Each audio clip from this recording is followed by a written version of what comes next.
Hello, my name is Alex. I'm a business coach with Action Coaching Wakefield.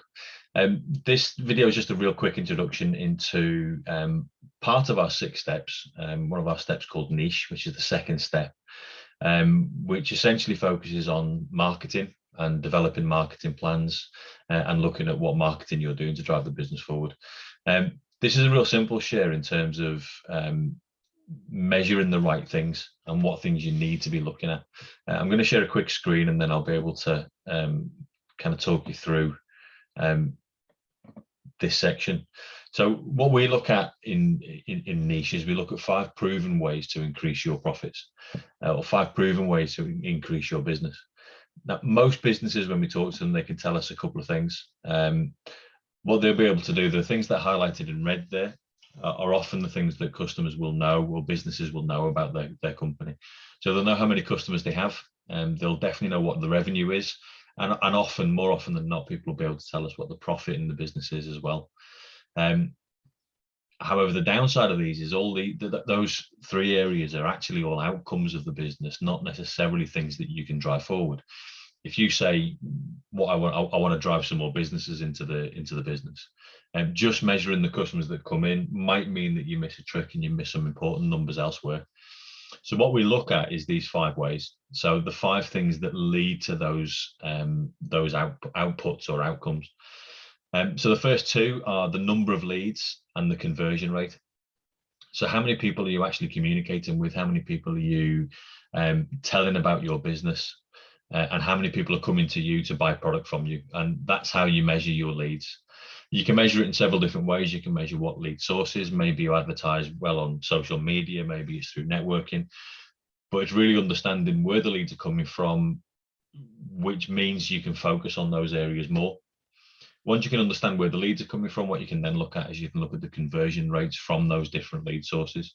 So you can say, well, okay, and to give you an example, networking might be bringing you 10 leads a month, and you might be converting 10%, which is bringing you 1 customer.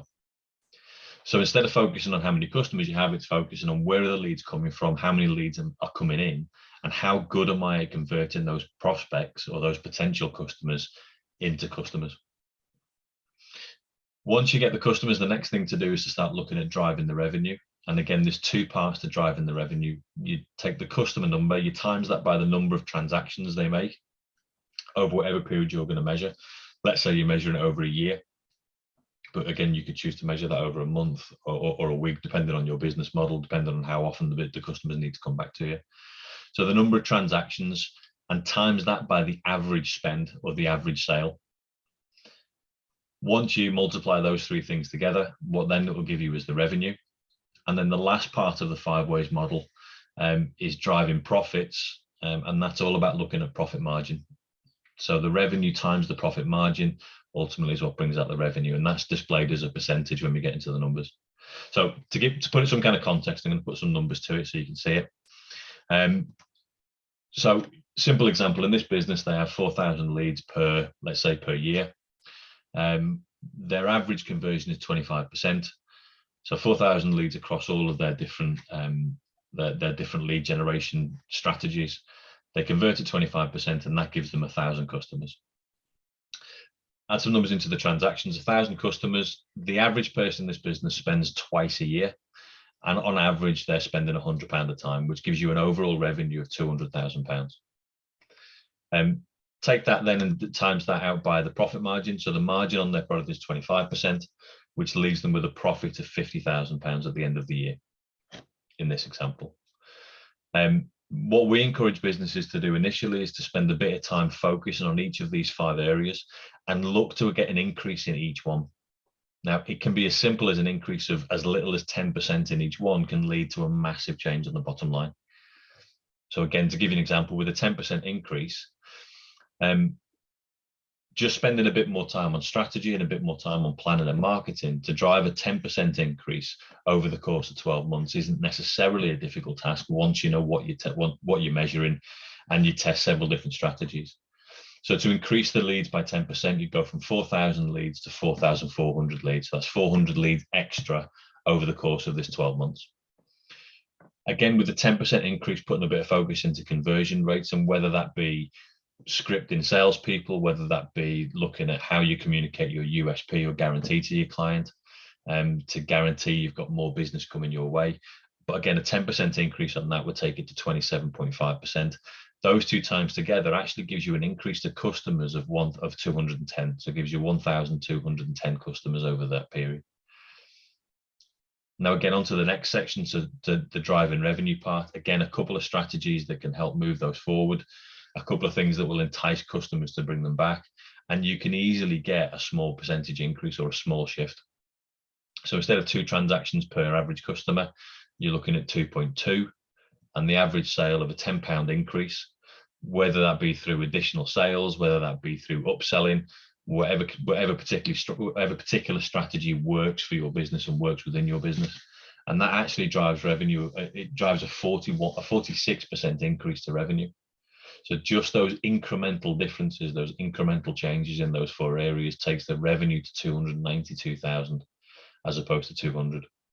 So arguably quite a big shift. Again, looking at profit margins, loads of different ways of strategizing to increase profit margins, whether that be through cutting costs, whether it be through putting prices up, communicating with suppliers, whatever it might be that's going to help drive the profit margin forward. So instead of 25%, again, an incremental change of 2.5% will give you 27.5, which actually means the overall profit on the business takes a £30,000 jump. So it's 80,525 and a bit of change. Actually, overall, that gives you a 61% increase to the profits on this business over the course of a year. Now, granted, that's to a degree a made-up example. However, what I'd ask you to do is have a think about how those numbers would stack up in your business. Take your numbers now, whatever you're producing in terms of leads, conversion rates, and all those 5, and start multiplying them out to give you the bottom line. Then look to think, well, actually, if I can put a 10% increase on each of these areas, what would it mean for the business? We're more than happy to talk you through different strategies, different things that you can try and do. You might just find through testing and measuring different things, and through measuring these numbers anyway, you'll find you'll get an increase to some of these numbers. So the question's with you really. What can you do to drive any of these 5 areas forward, which ultimately will lead to an increase in profits? So look, I hope that's been useful. I said it was a real quick introduction into the 5 ways. I'd love an opportunity to talk to you more about it, talk to you more about different strategies, different things you can do, and different ways that you can measure those numbers. But look, hopefully we'll speak again. I'll stop the share and I'll speak to you soon. Take care. Bye-bye.